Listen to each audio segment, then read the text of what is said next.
Oh!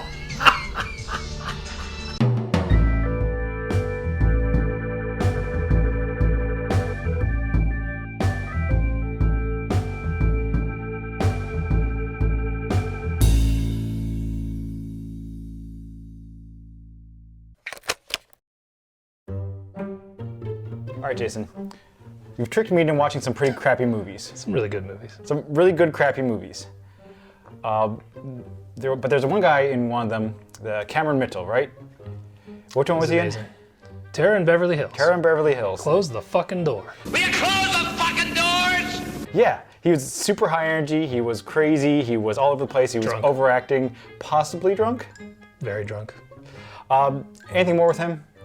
I'll watch I that. do have another movie I think you're really gonna like, with Cameron Mitchell in it, and it is in this excellent set. Okay, this is a 12 movie collection.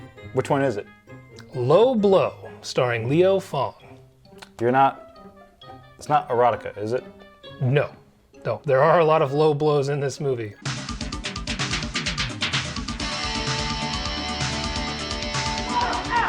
Okay, here's your money.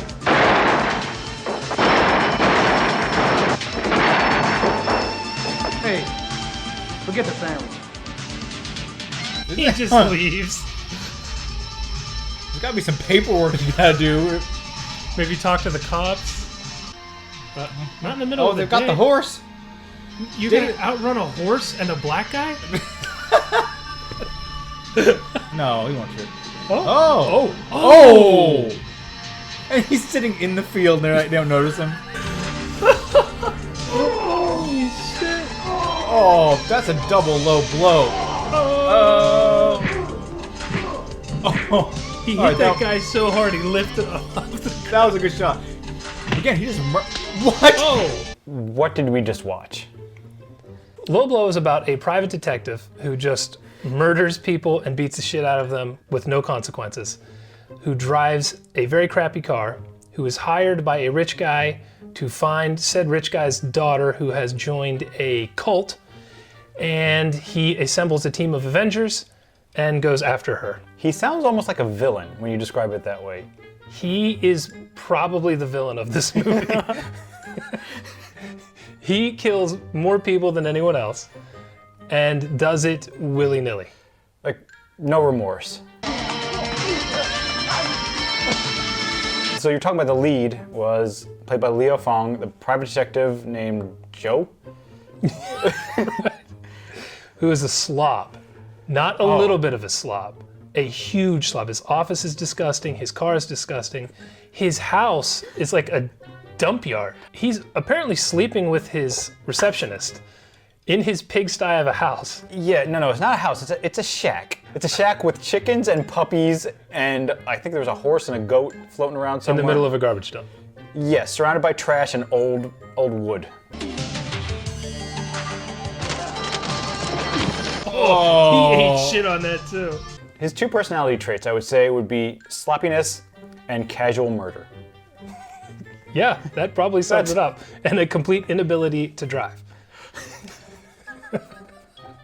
His driving in this movie is probably the best part of the whole thing.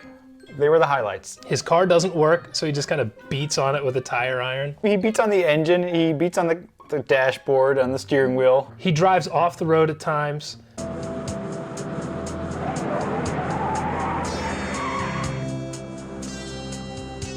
He drives into concrete barriers. He parks over curbs.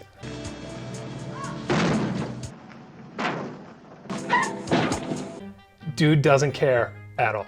It was my favorite part of the movie was watching this man drive. They're driving a Mercedes around? Oh.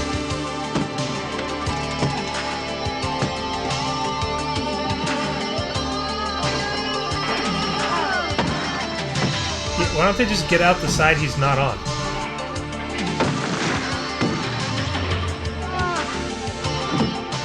Wow. We're really gonna watch him smash out this Every entire window.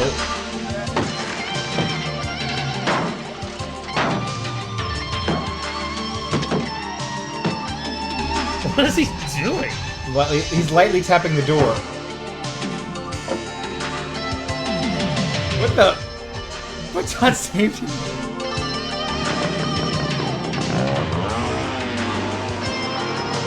Why haven't they gotten out yet?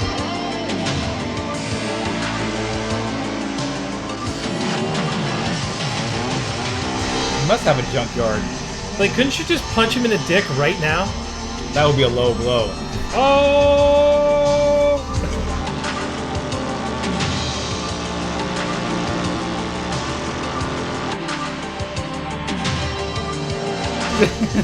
Like, what the fuck? They're not trapped. No.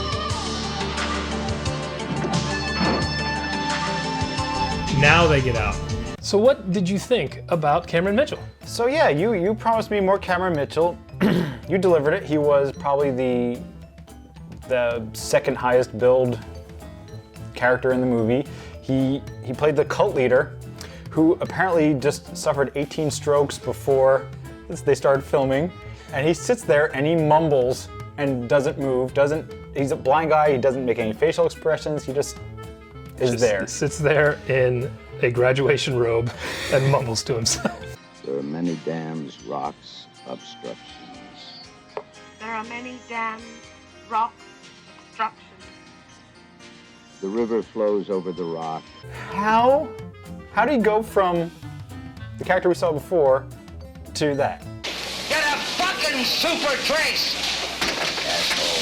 Where he leads me, I will follow. Do we actually see him walk in this movie? He's always sitting or in bed. I mean, was that his character? Was he supposed to be like an invalid and like a dying cult leader? He moves at the end when all the shooting starts. He's walking a little bit, but that's Yeah. it. They just carry a chair around, this disgusting chair, and he sits in it on top of pallets. Like they found it in a Goodwill, It's like terrible. under a leaky radiator. That's what it looks like. It was like It's soggy. cigarette burns Yeah. on it. It's disgusting. Oh. Oh.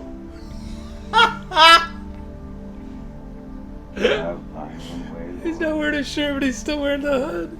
I'd like to make a special honorary mention of a character. Billy Banks from Tybo fame was one of the head guards in the cult. We thought he looked familiar, but couldn't place it. And then in the credits, Billy Banks. Back down. Put those hands to the hips, all the way back.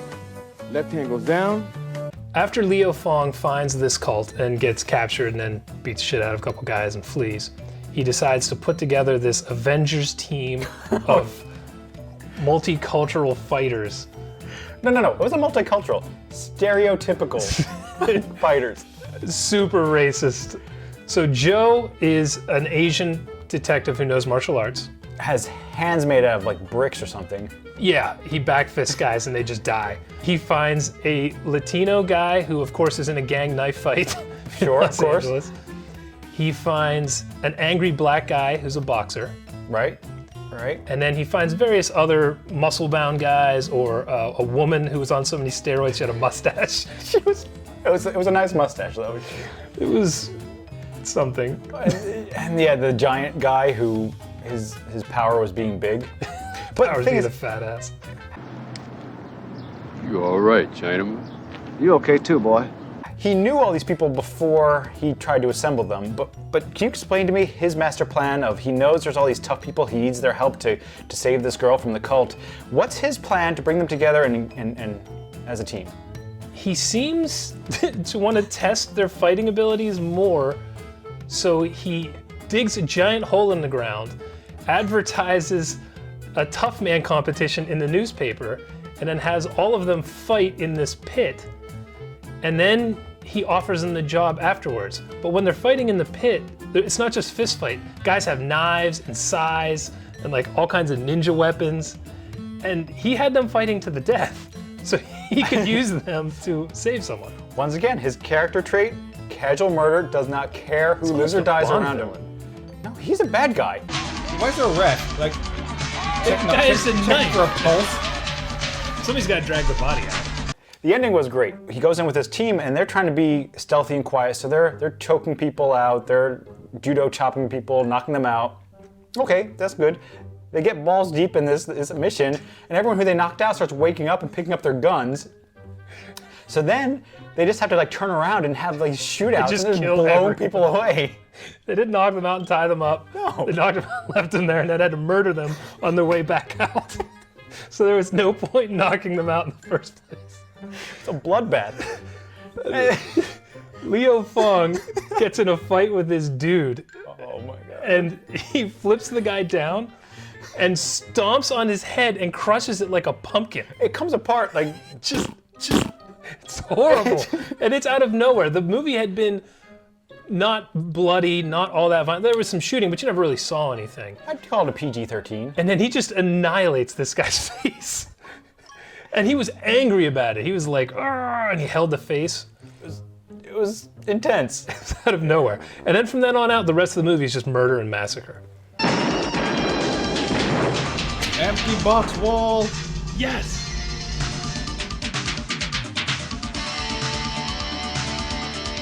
Is Low Blow so bad it's good? Whew.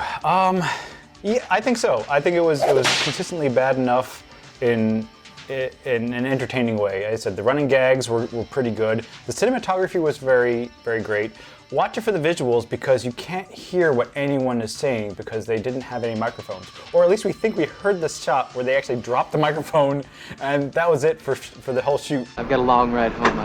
I'll have plenty of time to think. What's this out. that noise? There's one shot where the mic sounds great, and then the rest is just muffled nonsense.